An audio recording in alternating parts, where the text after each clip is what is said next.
Guys, I want to welcome you to another episode of the Franchise Advisory Board, where we bring in experts from the franchise community to give you actionable, real life advice that can help you to build a memorable and a thriving franchise brand.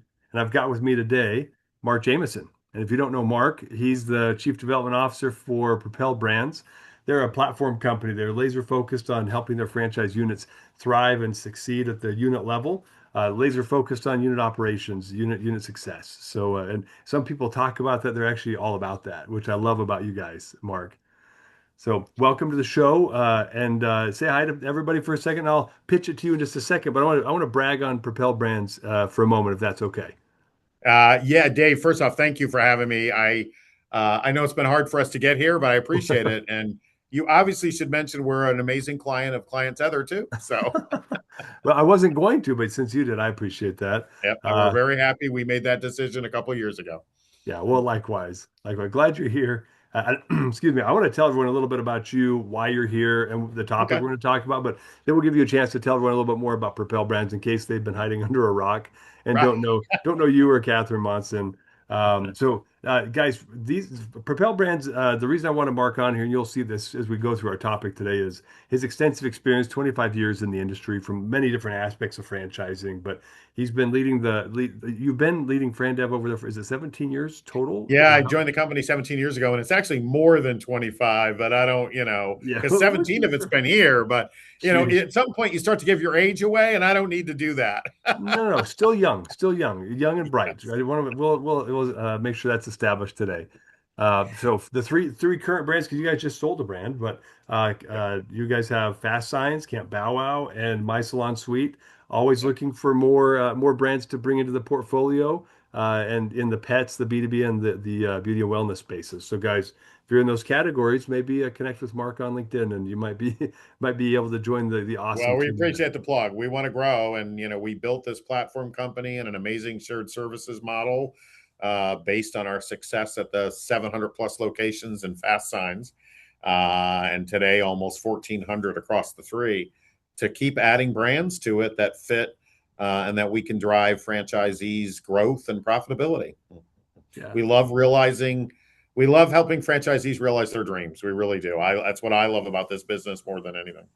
Yeah, well, it's as a multi-unit franchise owner that my wife and I we exited ours. It's part of how we bought the trailer and the truck that I'm sitting in right now, right? That's awesome. We love that, love the model. Been in it for a long time here, guys. A few things you should know about Mark if you haven't met him yet.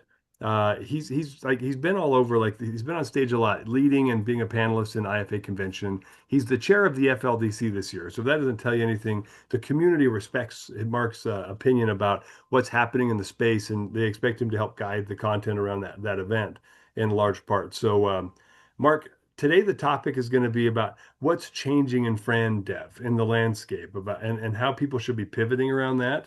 Yeah. Before we dive deeper into that, just tell us just a little bit more about yourself and your pathway here, and then we'll jump into that topic together. Yeah, it's always interesting to me when you talk to people in franchising, Dave. I don't know how much you've experienced this. I think you get into it by accident when you talk to most franchise executives. And Mhm. my trail here wasn't much different. I was a banker early in my career, where Okay. I grew up in Connecticut, and the bank failed. It was during the banking crisis of the '80s, I guess, in Connecticut. And so I went to work for a local coffee beanery, which is a franchise based in Michigan. Enjoyed it. And before I knew it, they moved me to their headquarters in Michigan. And I was helping with both company and franchise stores. Decided I really loved franchising, hadn't really thought of it as a career. And then, I've grown my career through it. What's different about my experience being in FranDev that I think has helped me a lot is I was in operations first. I was a business consultant. I was VP of operations for the coffee business, and in sort of a COO role when I was with Wicks and Sticks, which isn't around anymore. And so I think all of those experiences together help me, because I think if you're in FranDev, you've got to everything has to go back to the operator. How does it affect them? How do Mhm. they look through it when you're trying to attract the right people? How do you support them with their growth and dreams? And so I've grown my career in franchising by doing that. I love it to this day. I love what we're building. I love the organization. When I came here Catherine kind of laid out a vision. We were just FASTSIGNS when I came here. That's it. Wow. It was just FASTSIGNS, and since then we've acquired the two brands, My Salon Suite and Camp Bow Wow, and every day we're out there looking at these conferences for additional brands to add. And I know I'm hopeful by the end of this year we'll add at least one, maybe two more brands, and kind of those categories you mentioned, pets, which we love that space. I'm a big dog lover. Hello, Callie, to my dog at home. And the health, beauty, and wellness, which ties into Salon Suite. And then FASTSIGNS is B2B. And so those, unlike some of the platform companies, we're not one function, one category, but I think that actually allows us to be more flexible in who we buy. We still have the shared services function of marketing and franchise development and real estate and construction and IT and finance. So there's still great advantage to it. But it all stems around driving economics for franchisees and franchise satisfaction, all Mhm. kind of really in our soul, which Catherine, as you know, former chairperson of the IFA, very involved, has really kind of started that culture here, and we continue to build on it every year. I love it. Well, it shows in the way people treat each other and the way that the franchise continues to grow. But having been there for 17 years, right? A lot is shifting. And I feel like the iterations are going faster and faster. There's less Yeah. gap between the shifts.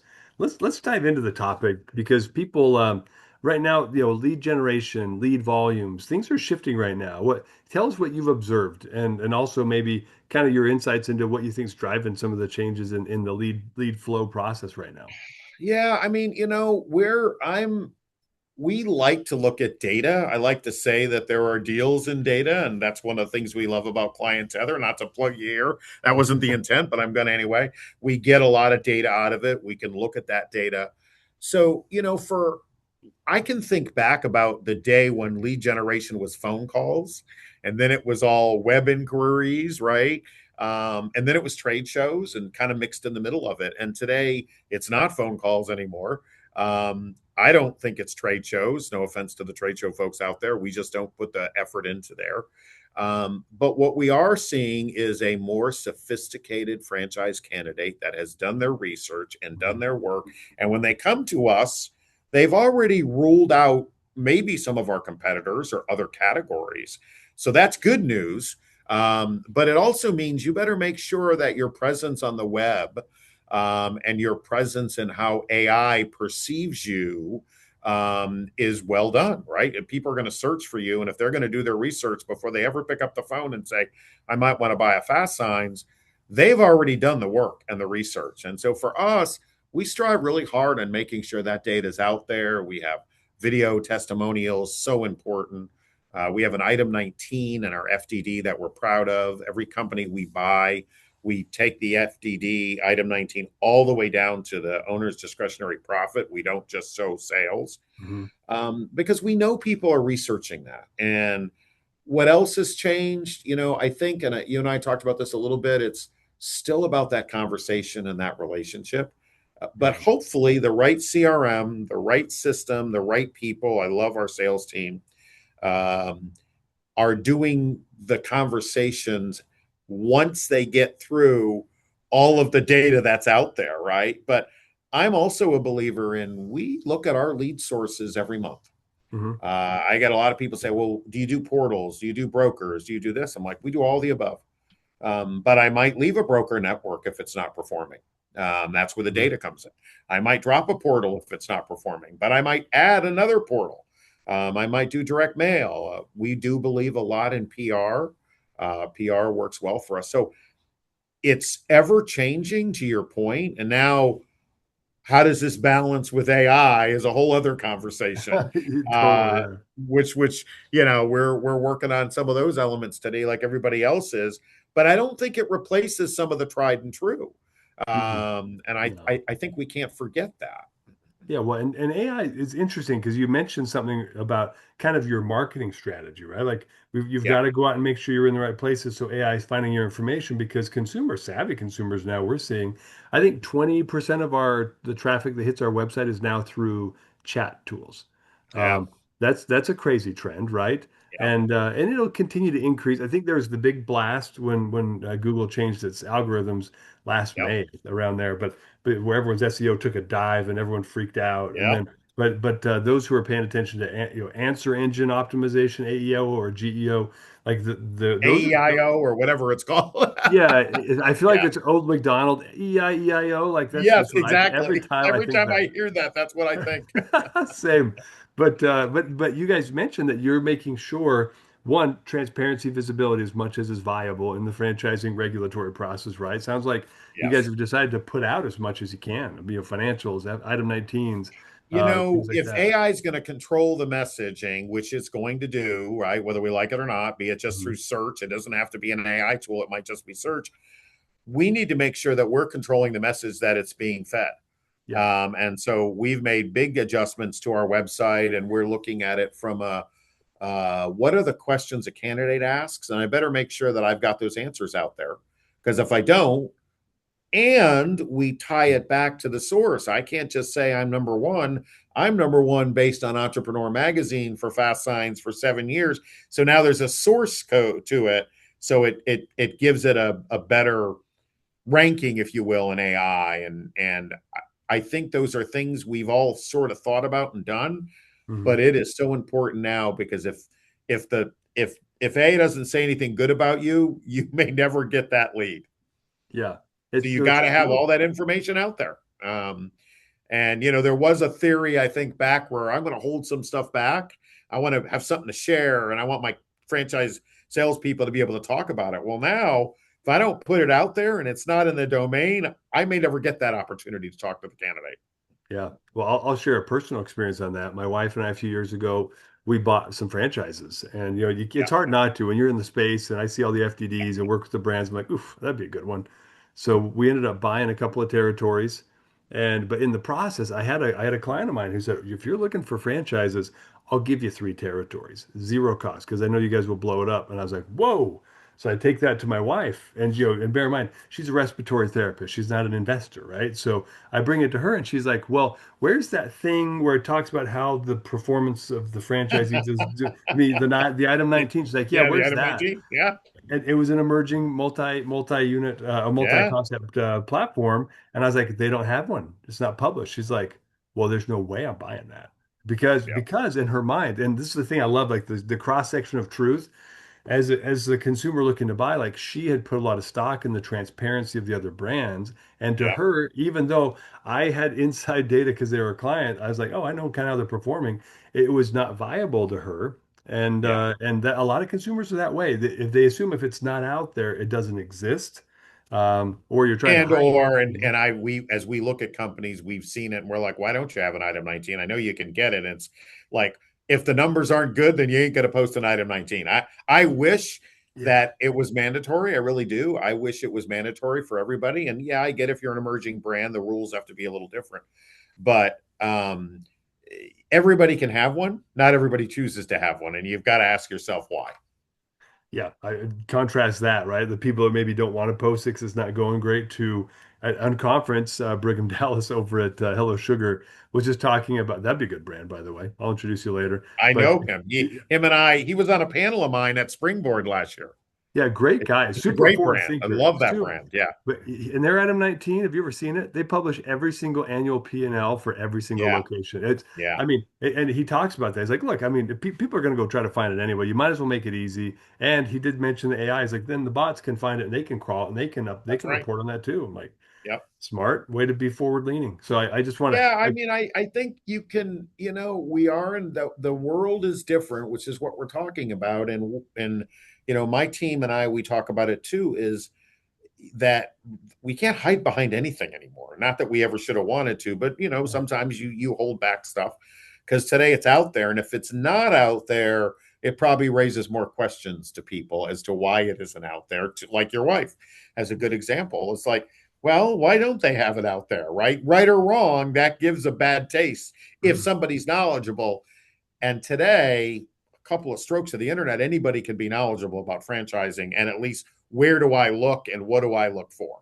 right. And if you're not putting the data out there, I love what you said about kind of controlling the dialogue as much as you can.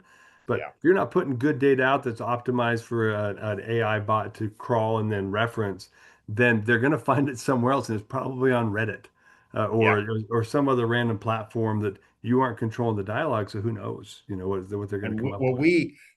we did, we listened to some other folks. I'll share it a little bit. Scott will be mad at me, my VP of sales, because he's always like, "Don't give away any secrets." I don't know if there's any secrets in the world anymore, but we really went to our team and said, "Okay, we want you to list all the questions the candidates are asking, and then we're going to feed that through so we know we're hitting the points that are important to the candidate by brand." And I think that's been really helpful, and it should feed the bots, if you will, the Mhm. information that we want out there. But then Yeah. you got to back it up, right? You can't just say we're the best in the world. Who says you're best? Is it a satisfaction survey? Is it Entrepreneur Magazine? Is it, your franchisee quotes or testimonials? Yeah, there should be a sign on everyone's computer, please feed the bots, kind of like the ones like, please don't feed the animals. This Yes.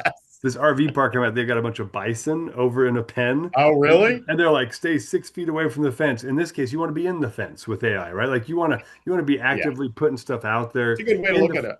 yeah, that's Yeah. true. Please feed the Well, bots. it'll help you control the message a lot more. And if you're not doing it, I guarantee you your competitors are all doing it. Right. Or frankly, the lead generations, the portals, like everybody else is doing this Yeah. for you because they want your traffic so they can then sell you the lead. Paid search, all that stuff is Yes, in that the direction. Yeah. brokers are doing it, the savvy Yeah. brokers. It's kind Yeah. of funny to me, like, and I'll riff for a second, then we can get back on track. But Yeah. truthfully, the brands, the franchise brands, the brokers individually, and also the lead gen portals, you guys are all fighting each other for the candidate mind share. And And so that's and why and I've even had questions sometimes from board members and others. Are like, well, why are we with brokers? Why are we doing this? Do we really need that? I like a diverse source of leads because I believe a broker lead I got may never have come to me if I wasn't in the broker networks. Do I need them? Not necessarily. But it does bring me, I believe, a different level of candidates that wouldn't have found me on the internet, right? They're working with outplacement services sometimes and things of that nature that I don't have access to. And that's why I'm a believer in having a diverse lead generation strategy, but Mhm. then measuring it and using data against it. And how many leads did it generate? How many deals did it generate? And was it a qualified lead or a non-qualified lead and all that stuff? Mhm. And we look at that data and we're always looking for more ways to break it down. Yeah, and you've got to have multiple channels. I had a brand recently ask me about, and so I want to talk about this is important, diversity of lead channel. A lot Yeah. of people are still banking on one or two, right? Like we've Yes. got SEO, we've got Facebook. Now, Meta is actually crazy good if you have a really good lookalike audience. I still see good performance, Yes. but it's all hinges upon harnessing the AI in the Meta platform to work for you. If you're Yep. not specific enough, boy, they love to spam Which you. means you better know who your candidate is. 100% yes. Yeah. And frankly, you do because you guys are big enough. You got 1,400 owners, right? You can Yeah. feed that in and say, make them look like this, Yeah, right? and But even in our three brands, interestingly, we have several target candidates per brand, right? This mhm, brand might have, with Fast Signs, we have a conversion program. Well, that candidate is a very different candidate than a yeah. new Fast Signs for candidate, because that's somebody who's experienced in the sign business and they understand it. And so, but yeah, you better know who your candidate is and who your audience is. Yeah, I totally agree. And you also have to have multiple channels. A young brand came to me like, "Hey, which portal's the best?" And I said, "Look, I want to answer that question. We might soon. We have all the anonymized data for all the portals and all the I'm lead sure you channels. do. Yeah. Yeah, I'm kind of itching to like start publishing some industry reports on it. I'll tick some people off, but the truth is, transparency is first for me. But they asked that question. I said, that's not how you should look at this. You always have at least two. If you're going to do like a portal, you have two every time. Do this one and this one, and then you measure them against each other. When this one starts to backslide and that one outperforms, you take that one out, you plug in another one, then you measure them. 100%. And it's always Yep. about iterating, right? So you And we've should. done that for years. And I've had so many people, sometimes even new team members, like, why are we still on portals? And we don't. And I'm like, number one, if my competitors are there, I need to be there. And maybe we don't always see it directly in a lead, but I'll tell you that there are people there. Then they go to our website. So you don't always know what their trail is. And I think that's why you've got to have that diversity. And we're doing more and more to measure the data and understand where they came and where they started their Mhm. experience.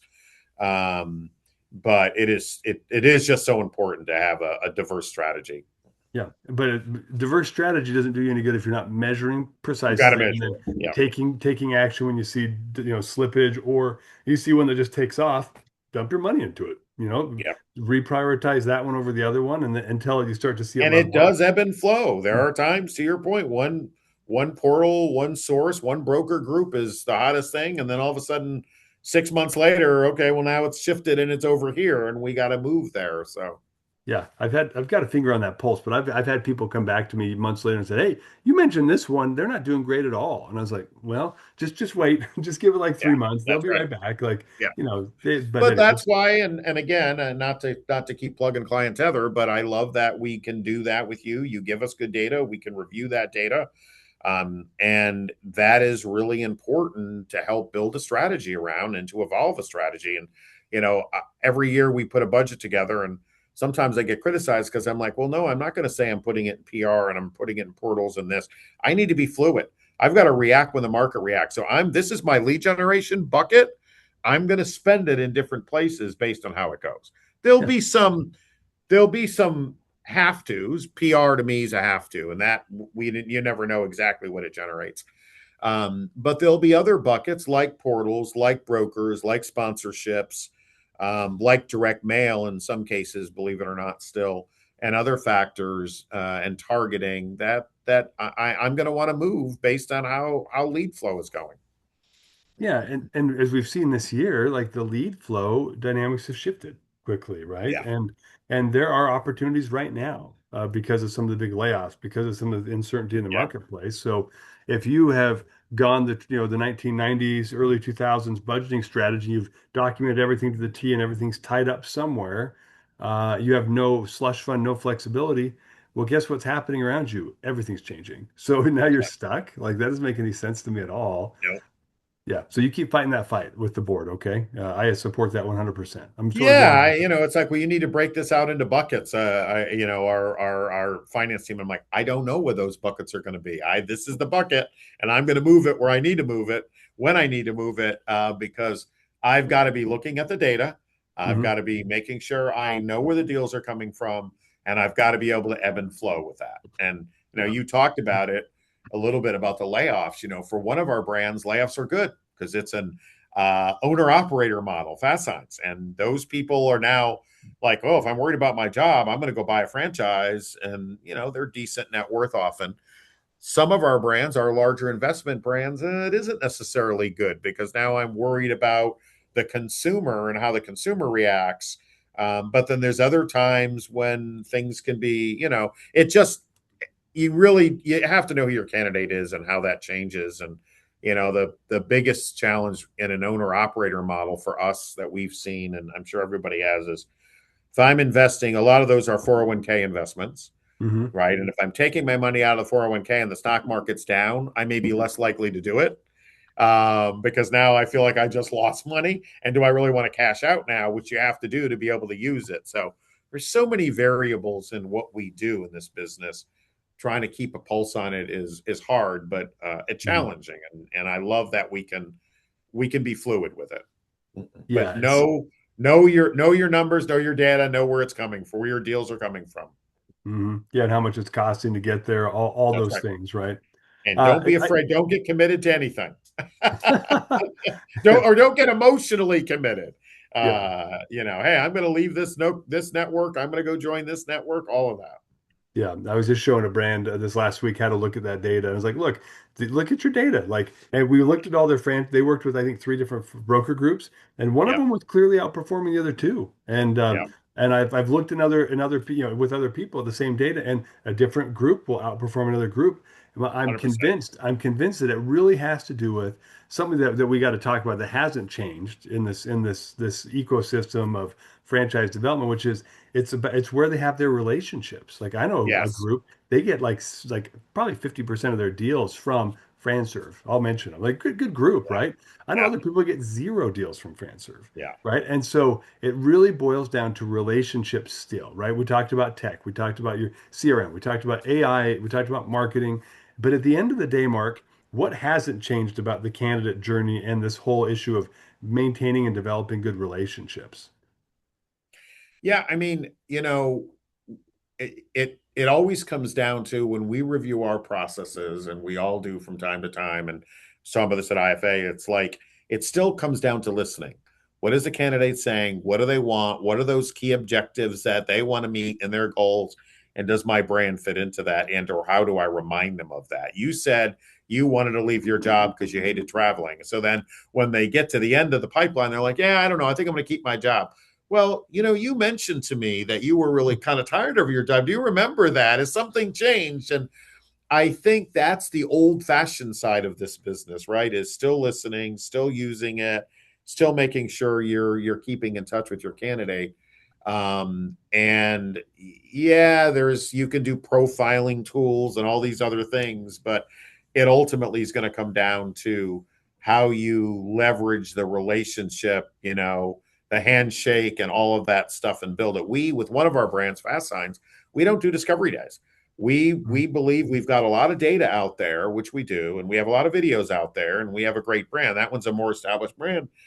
We describe it as we do it in the field. So our team goes out and meets with them and tours a location and connects them with a franchisee, and then they do an approval call. And we're having great results.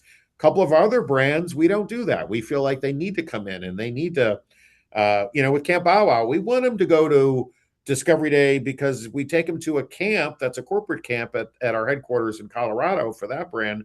We want to see, do they like dogs? How do they feel about dogs? How do they react to animals? Because it's pretty important in that business that they love animals and they're going to know how to treat them right. And so I think every brand has its nuances, and you really have got to make sure you know what they are for the brand. And then how does that translate to the right candidate for the brand, right? Oh, totally. When you're a new startup, which we've talked about, it's harder for them to say no. This isn't whether the person's right or wrong, but you got to get yourself to the point where you got to be willing to say no, and you've got to be willing to walk away. Mhm. So, and that only comes from that relationship and that listening and that understanding that AI will never change. Yeah, I agree with you. I think what these technology tools can do is help us get to the table faster, right? We can get belly Yes, to belly faster. That's kind of yes, our mantra, right? Is we want you to be belly to belly, ear to ear faster than any other yeah, way, because that's still where it's happening. Like the brands I talk to that have not given up on the phone, they're still having like good conversations over text. They're having lots of Zoom meetings. They're meeting in person when they can. Like those are yeah, the ones that aren't seeing massive changes. They're actually seeing growth when the yeah. rest of the market's down because their conversion rates are better because they're When using. you look at the sign business, we're the only brand in the sign business that's continued to have net positive growth over the number of years, significant net positive growth. And I really believe it's because we evolve who we market to and how we go after, but it is that we sell that brand like we do in the brand, and it's a solution. We sell to our customers solutions, and so from a FranDev perspective, I want to talk to the customer. I want to be consultative about whether this brand's the right fit. And I'm also happy to say to somebody, it may not be the right fit for you. Yeah. And that's important. And you are right. The younger brands have a hard time with that. Sometimes there's a cash need or something, but I mean that cash shortcoming, that being short-sighted there really can burn you in the long It, run. it, it will certainly burn you at some point if it isn't right away. It'll come back. And we look at brands that we've looked at acquiring. And when you go into their sold and unopened, or snow, as we all call it in Mhm. this business, Yeah. sometimes you can see things going, why'd you sell this guy a 5-pack? He can barely buy a single unit. But, sometimes you need the money on that upfront fee. Yeah, no, you're right, and not to fault them, but we certainly know the impact. At the end of the day, as you just mentioned, they are not an attractive offer to be acquired, which is often the Right. end goal of a franchisor.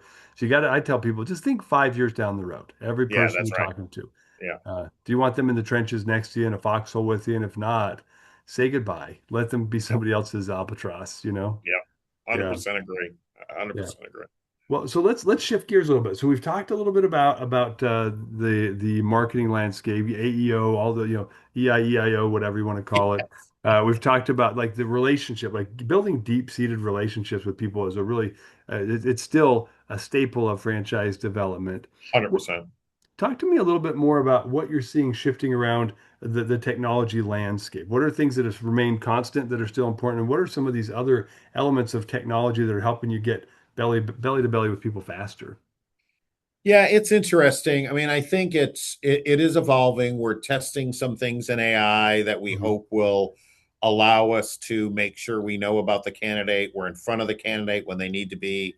We can also find the right candidate in the right market. Hmm. With fast signs, well, we have 400 open markets, but there's a lot of markets we're sold out in.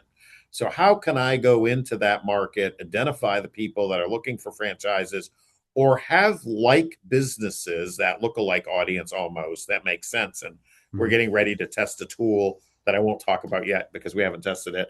That's going to allow us to do that. We're actually going to sign a contract this week. And I think it will really allow us to go into the market and deep dive and present us some candidates that we think fit our criteria. And, I think that's a part of it.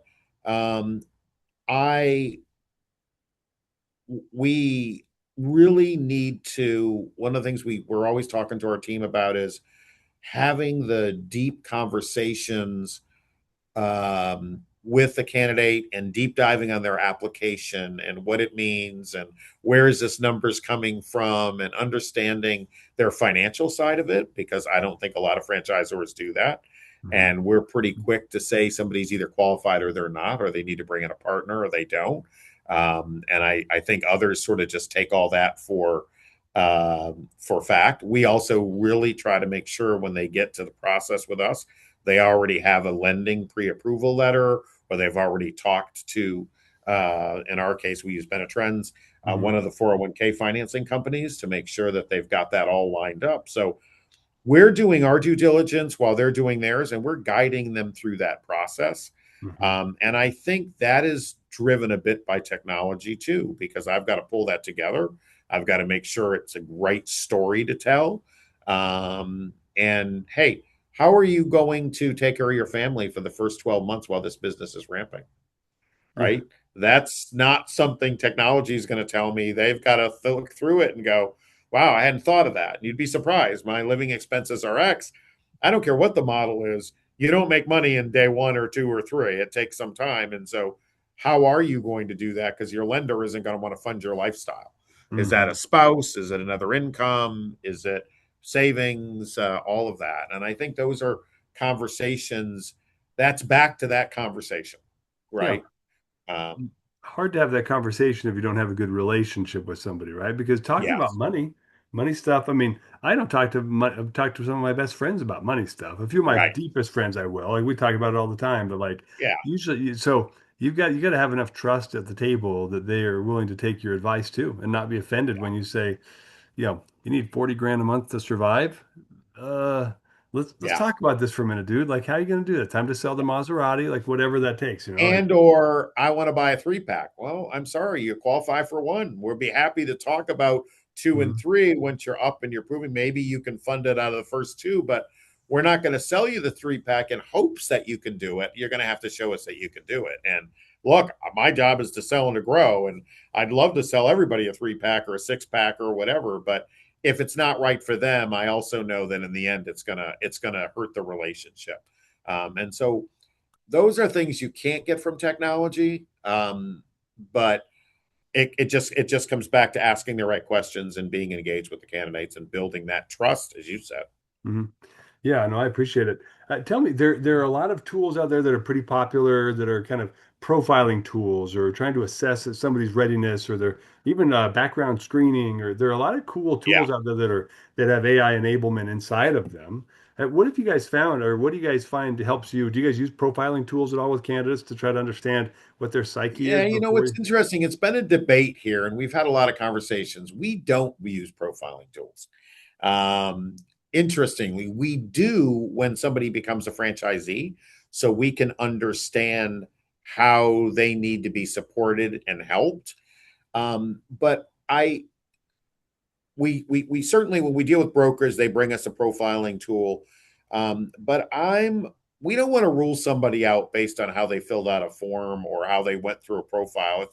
I'm not saying they're not accurate. I think there's some accuracy there, but I also think there are things that people can learn, and maybe some people don't test well and all that. So we don't. We put them through a process. We have a lot of questions we ask.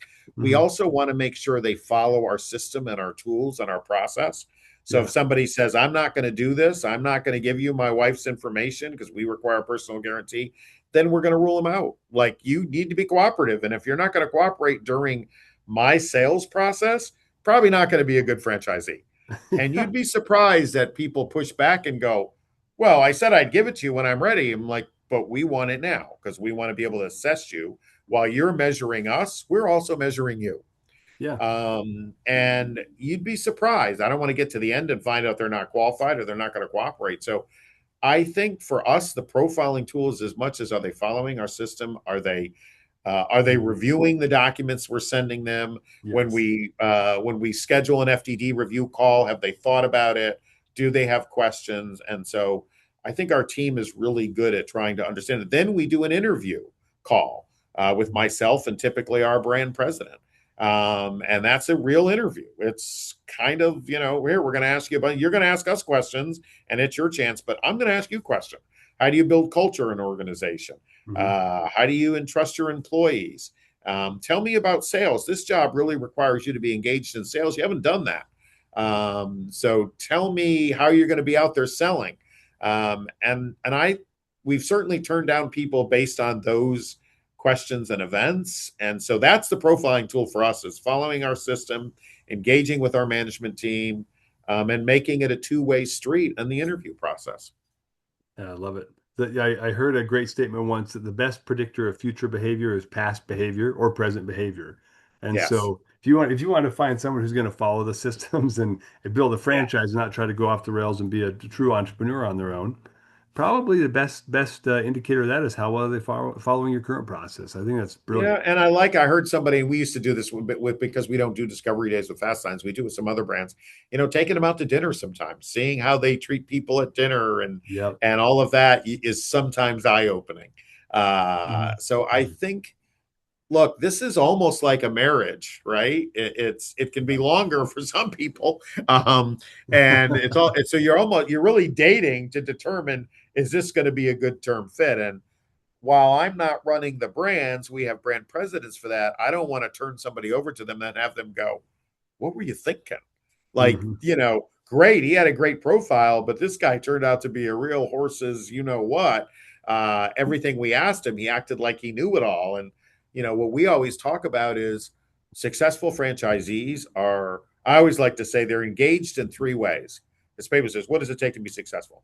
They're engaged with their staff, and they're engaged with that. They're engaged with us as franchisor, how we support them, how we work with them, coming to convention, participating in calls, working with their business consultant. And then for most of our brands, really all of them, they're engaged in the community. Are they Mhm. a part of the community? And I feel like that to me is way more important than some of the other metrics that brands might have. Yeah, I love that. So engaged with the community, engaged with their people. What was the third one? With the franchisor, Oh, engage with okay. us, right? Yeah, Duh. like, follow the system. Go to convention, listen to franchisees, but still follow the program and follow the system. So we had Yeah. a franchisee who was with us for many, many years, who I really respected a lot. And he used to say to me, why do these people call me, Mark? I get so frustrated. I said, well, because they hear you've been number one or two in the network for years, and they want to know what your secret is. And he's like, follow the system. It's so obvious. I'm like, I know, but everybody thinks you've got some magic, and it isn't just that you're following the system. The reality of it is, follow the system. It works. Yeah, that's hilarious. Well, you're not wrong. And fledgling brands sometimes you need to like help them with the systems as a young franchise owner in that group. But generally speaking, a brand like yours or any of yours that have been around, uh, man, follow the system. It's there Well, for a and what I reason. often say, Dave, is, look, if you want to get creative 2 or 3 years into this when you're successful and you want to try some things, Yeah. but don't do it when you don't know it, or because you heard somebody did this. You don't know that franchisee's circumstances. And so you suddenly jump onto it. Now we come in to help you. We don't know what the hell you did. Our team has a hard time supporting you. So don't get creative in the beginning. Follow the system, follow the program, get to success. Then, if you want to test things a little bit and do some things unique, hey, we get it. Everybody wants to be an entrepreneur, but also do it in the areas like marketing and community engagement. Or what are the ways you can put your stamp on your franchise? Yeah, it's funny. I used to coach high school baseball as the hitting coach, the varsity hitting coach, and my son was a great hitter. He was on the team when I coached there, but every single week, without fail, we had a net we could pull across the room in the Yeah, workout room, and he'd hit in the basement. So he'd be like, "Hey, Dad, come here. I want to show you something." Almost every week, in the middle of the season, and I was like, "All right, what do you got, buddy?" He's like, "Okay, I got this new idea. I'm going to try this thing with my swing." And I'm like, what? What are you doing? Like, no, no, don't do a leg kick. Don't do this thing. You see, it puts you off balance. Like, I could see how it was screwing up his swing, but right. it was a battle every week to try to just keep, just hit it the same way you've been doing. Yeah. He ended up hitting 424 his senior year, just killed it. And, Wow. Had a but, great coach.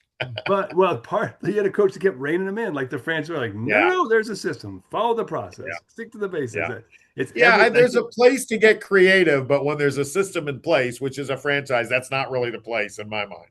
not the place, not the place. I love it. Well, this has been really helpful. I mean, we talked today a lot about kind of what's shifting in the landscape. We talked about things that should be, I think, anchors to everyone's process, focusing on the relationship, being willing to say no to people. You shared some really good insights around that. Measuring using data, iterating based on data. Yeah. Mark, anything else that stood out to you we talked about today you want people to remember? I think, Scott and I always talk about it. It really boils down to having a system. As much as we have a system for our franchisees, have a system for your sales team and make sure they're following it. And there's a process and be religious about that. I think that's just as important. I'll give it again. ClientTether helps us do that. You did not tell me to say any of this, Dave, but you can pay me after. But seriously, and that's why we are a believer in the technology we use. It helps us create the right system for our team, and that system helps us sell franchises. And it also gives me assurances as a chief development officer that we're doing the things we need to from a legal and compliance perspective, because it isn't just about selling. I also want to make sure we're doing the right things, bringing in the right people, telling them the right things, disclosing them at the times we need to, making sure it's the current document, et cetera, et cetera, et cetera. So those things don't come back and bite us. And, as much as there's so many creative things out there today, I still do believe a lot of this is about the basics and step and repeat, step and repeat.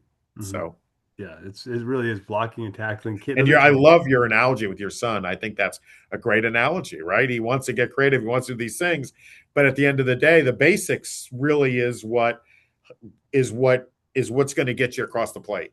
So, I totally agree with you.